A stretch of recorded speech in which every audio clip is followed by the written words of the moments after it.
What's up, everybody?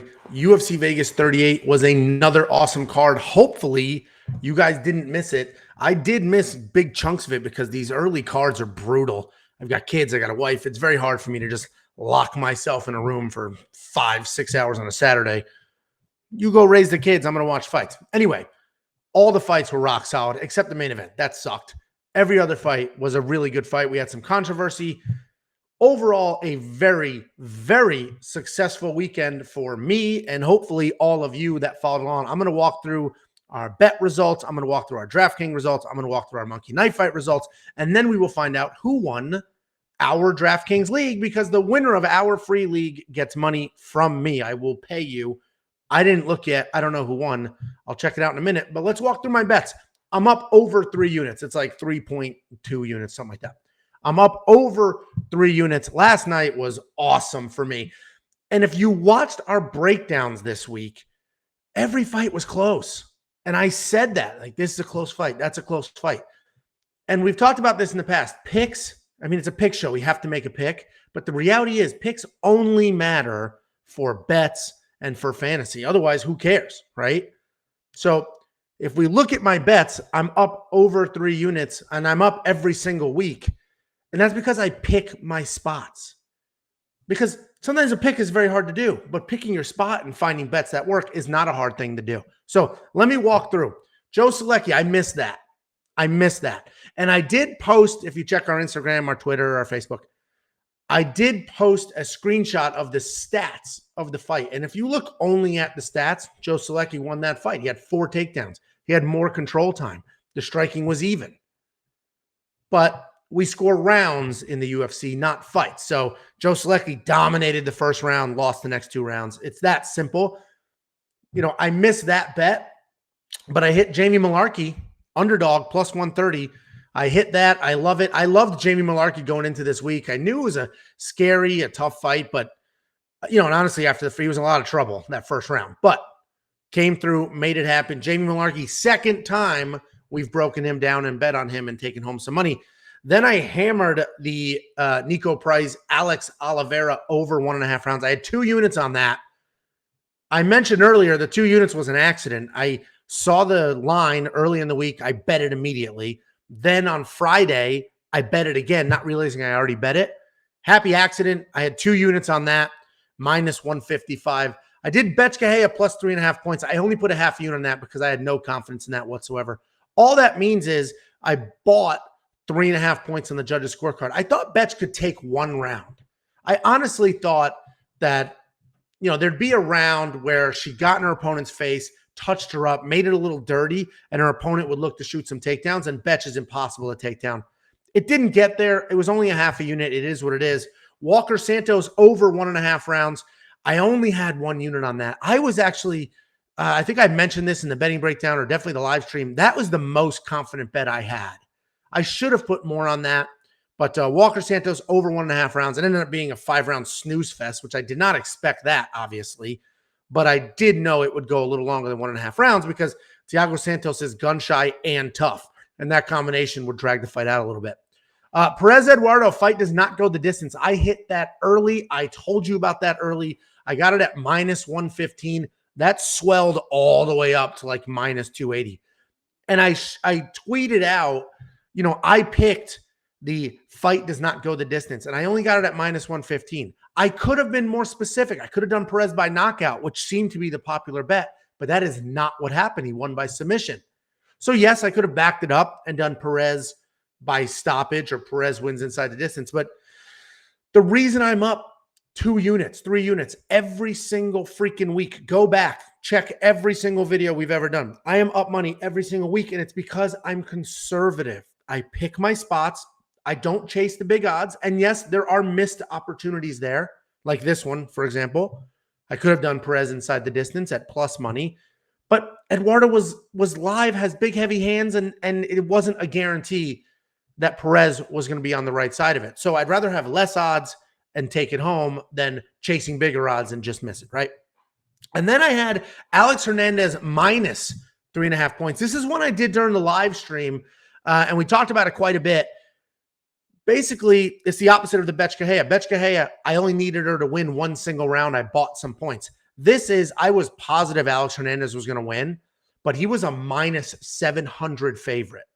So, you know what? Let me sell some points, take some points away, and then it brings the odds down to minus 275. So what that means is if this went to a decision, he would have to win all 3 rounds, right? A unanimous 30-27, and I would have won the bet. Or if he wins by stoppage. If he won a 29-28, I would have lost my bet. I was positive he wasn't going to get to a 29-28. So anyway, I took minus 700. I worked it down to minus 275. I don't know if I'm going to experiment with that one in the future because there was probably better money if I did Alex Hernandez by knockout. So I'll experiment with those in the future where I'll see giant, massive favorites I'm 100% positive are going to win. The money line is way too much. And I'll find a prop like this where, I'll take some points off the top, bring those odds down to something reasonable. So I hit that. What I did not bet on, but I talked about it in the live stream and I had it up on my phone and I was about to do it and I didn't, was Stephanie Egger money line. It was minus 140. And I already had, 8 units or something going on the night. So I got a little gun shy. I shouldn't have. I had her on my DraftKings lineup. That crushed. So that was just me being a little gun shy, missed opportunity. But hopefully you guys followed along. I know a bunch of you in the live chat did. So up 3 units on bets.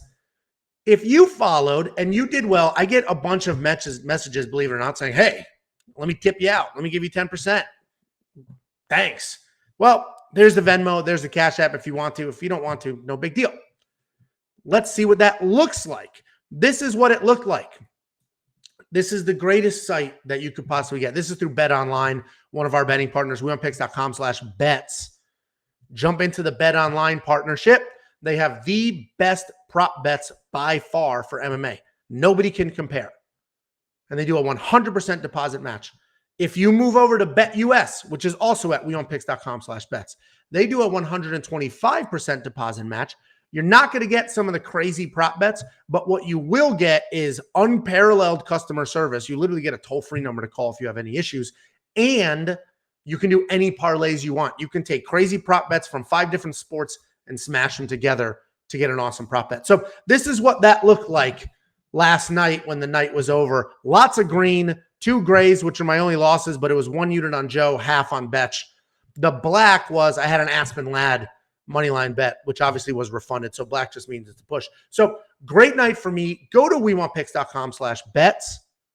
Sign up through one of our partners. There's literally free money there. If you bet every single week, even if you have your preferred sports book, there's no reason not to sign up, not to make a deposit, not to get your free deposit match and play there. Betting through multiple sports books is the way to do it. You're going to get different odds. You're going to get different prop bets. You're going to get different parlay options.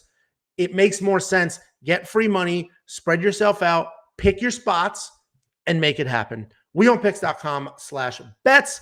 You want to tip us out? It's at wewantpicks on Venmo and Cash App. Let's take a look at Monkey Knife Fight. I'm up 2 units in Monkey Knife Fight as well. There's a theme to this recap show. Crushed last night. Did well everywhere. So what you'll notice on the screen is I hit 3.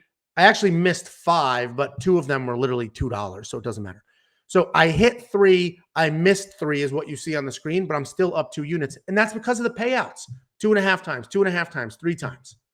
That is why we love Monkey Knife Fight. And I know a bunch of you were frustrated. I saw a few comments saying, I'm done with Monkey Knife Fight. The lines are too tough. That's why you have to pick your spots. Don't only look at the straight up lines. Go to the slates. See what you can do. Mix and match and play the lines early and touch the fantasy points. So I had Nico Price less, Alex Oliveira more. That was a very wide line. I thought it would be somewhere, they would meet in the middle. It would be a pretty competitive fight. So Nico's was super high. I went the less on that. Oliveira was super low. I went the more on that. So I hit that. Hernandez more, Breeden less. That was another, I knew that was, and that's fantasy points. And the fantasy points were a weird line there. And like I said, pick your spots. If you don't like a strike line, look at the fantasy points. If you don't like that, go to the slates. You don't need to play only the straight up strike lines. You just don't need to. So pick your spots, choose wisely, then go from there. I knew Hernandez was going to get a stoppage. I figured it was the first round, and his fantasy point line was 100. A first round knockout or first round stoppage is 100 points. So you land one punch, you land in the first round, bang, you're over that. So I did more on his fantasy point line, less on Breeden because I knew he would do literally nothing in that fight. So I hit that at 2.5 times. And then the slate that I hit was a rapid fire. I picked Nico and Jotko, and that 3 times my money. I did miss Knockout Kings. This is the first time I ever missed Knockout Kings when I was chasing one. And my issue was I didn't put Alex Hernandez in there. I put Perez. Perez instead of Hernandez. Listen, I doubled up the main event. That's not an insane thing to do, right? That's what everybody thought was going to happen. It ended up being a snooze fest, but okay. I should have put Hernandez instead of Perez, so I missed Knockout Kings. I missed a few others, but I'm up 2 full units. A unit for me in Monkey Knife Fight's only $10. In betting, it's a much different number, but Monkey Knife Fight's only $10. So go to wewantpicks.com/MKF. Sign up, promo code WWP. They will instantly match your deposit. This is what I tell everybody to do. Throw in, I don't know, you want to do 50, do 50. You want to do 100, throw in $100. They will give you $100. You now have $200, only one of which is yours. Take the free 100. Play with that.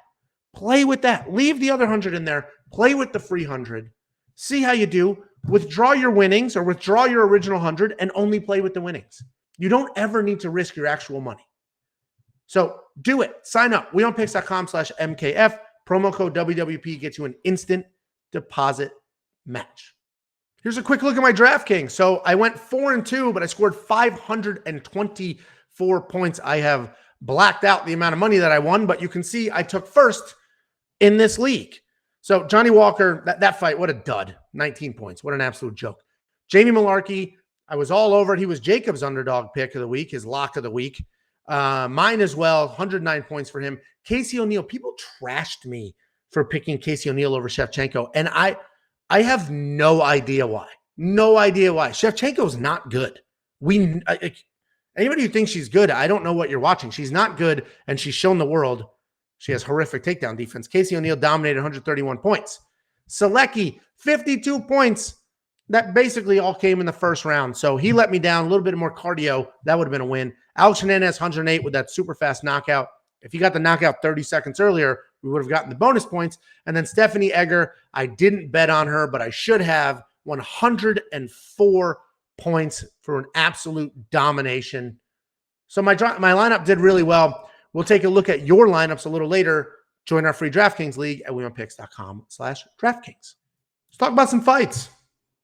You just saw me almost go on a little bit of rant. Casey O'Neill versus Antonina Shevchenko. You guys trashed me. The comment section was not kind to me for picking Casey O'Neill, and I genuinely don't understand why. There are plenty of times where I'll be on the wrong side of a pick, or I could totally understand why you disagree with my pick. This one, I had no idea why anybody disagreed with me. Antonina Shevchenko was terrible. She is not her sister. No takedown defense, no real ground game. And her striking, while technical and supposed to be high level, it really isn't. Casey O'Neill worked Shevchenko, did everything that she wanted to whenever she wanted to. It was total domination. Casey O'Neill, and people kept saying this is a big step up for Casey. No, it isn't. Procopio's way tougher than Antonina Shevchenko. Then Casey O'Neill beat Procopio. So I disagreed with almost everybody in the comment section. I was very high on Casey in my DraftKings lineup. Dominated as expected. If you want to apologize, you guys are more than welcome to. But either way, I mean, Casey O'Neill, she does need to step up. Let's see what she looks like if she's actually a contender or if she's just gotten some favorable matches up. Jared Gordon, Joe Salecki, big letdown for me. Joe Salecki, you see the cupping on his back. Maybe that affected his cardio. He's got a back issue. I have no idea. But listen, dominated the first round, lost the next 2 rounds. And what's interesting about that is I posted the stats. Go to the Facebook, Twitter, Instagram, all that crap. I posted the stats. And if you look only at the stats, if you weren't watching the fights live and you were just at ESPN Fight Center looking at the stats, you'd be like, oh, Joe Salecki won this fight. He had 4 takedowns. He had like 5 minutes of control time to 3. The strikes were basically even. But that literally all happened in the first round. Nothing happened after that. He dominated the first round, lost the next 2. I'm not going to argue some people make the argument to go to pride scoring, which was you score the whole fight. You watch the fight as a whole, and then you say who you think won. And honestly, they probably would have picked Jared Gordon anyway, because it's all, what have I seen in the last 3 minutes, and not, let me remember the entire fight. But it's just funny. I thought it was interesting looking at the stats and then looking at the fight. They sort of tell a different story. It wasn't a bad decision because we scored by rounds and it was 2-1, but it was just interesting to see more takedowns, more control time, very similar striking, lost the fight. Very interesting. Kyle Daukaus, Kevin Holland.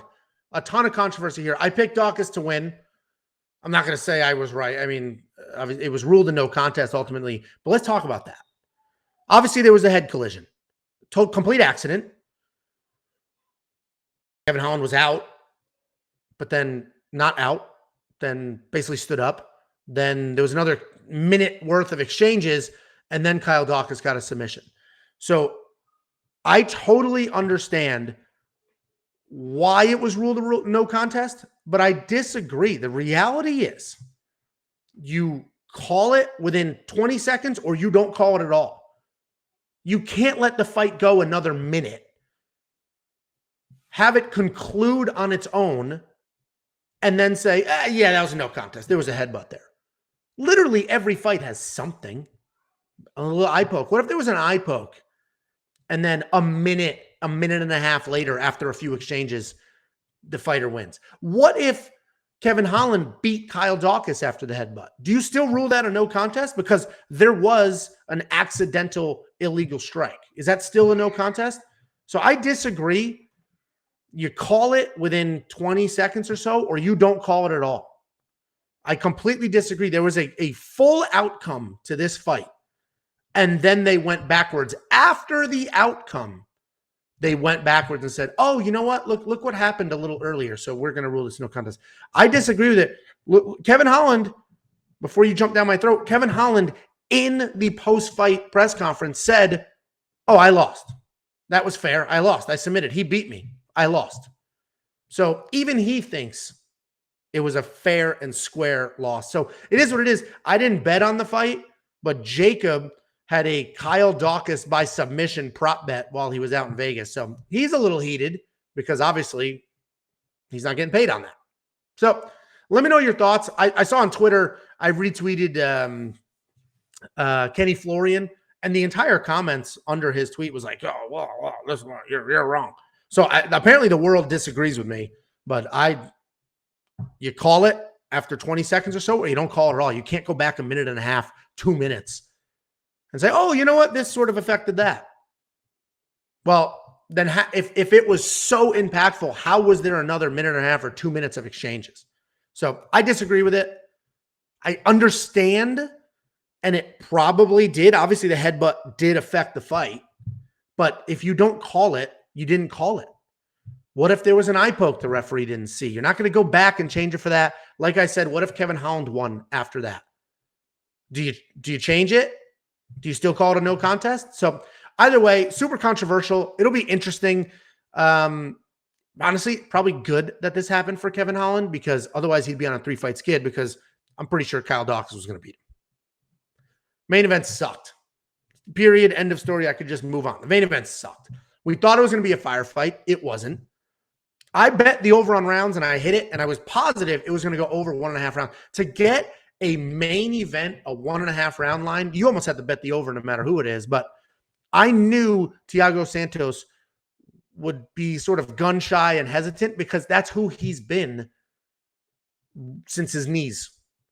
And he's had that issue in the past, and they talked about it where, there's times where he'll just fight at the slow pace. I thought Johnny Walker was going to be wild and crazy and be the Johnny Walker that we've learned to love, but he wasn't. He also took his time. I mean, what was it? The first round was 10 strikes to 3. That's absurd. This is a main event. So that was absurd, but boring fight. Thiago Santos, honestly, it'd be better for the division if Johnny Walker won, or better for the division if one of them got knocked out clean. To have this boring, slow fight that Thiago Santos, who was coming off of 3 losses, wins, that does literally nothing for the division, and if anything, makes it worse. Because there goes a contender in Johnny Walker. you revitalized a dude on a 3-fight losing streak in a very boring fight. So it's not like you can go to, he still has the power. Look what he can do. No, none of that. So what I will say before we move on is Johnny Walker moved to Conor McGregor's camp, which I don't know why. They don't put out, they built Conor McGregor and nobody else. Nobody else from that camp is worth anything. So I don't know why, of all the camps in the world, Johnny Walker went to that one. And then John Kavanaugh, the coach, going into the 5th round, you're winning this fight. You're winning this fight. So what did Johnny Walker do in the 5th? Literally nothing, because his coach told him he's winning the fight. Terrible coaching, terrible advice. Of all the camps in the world, giant camps, small camps, of all the camps in the world, Sanford in Florida, American Top Team in Florida, all these camps doing amazing things. You go to Conor McGregor's gym, what have they done? They produced Conor, who's amazing, and nobody else. I don't know why you would do that. It makes literally, and it's not even like Conor's your size. So you go to a gym, you're a big guy, there's no big guys there. They have no history of producing champions. And then you get trash advice in the corner. Make adjustments, go to a proper gym, do the right things. That fight sucked. I am curious to see what happens next, what the next matchup is, because I'm going to fade Thiago Santos from now on. He barely won a very boring fight. If Johnny Walker put on a little more pressure, this is his fight. So either way, all the fights, 11 out of 12 of the fights were amazing. We didn't get to see Aspen Ladd because she got her period and missed weight. And the main event kind of sucked. So 11 out of 12, fantastic. Let's see who won our DraftKings League. If you don't know, we have a free DraftKings League. It costs you literally $0 to participate. And if you win the league, I send you money. If you're a subscriber, I send you $15. If you are a member, I send you $30. Literally, Cash App, Venmo, however you want your money, I just send it. That simple. So, wewantpicks.com/DraftKings. Join the league, participate, make a free lineup, and see what happens. Flo Big Ben. I don't know what the hell your name is. You won. I owe you money. Hopefully you're a member and I owe you $30. To become a member, there's a join button under this video. It is incredibly beneficial to us and you can double your money. So become a member.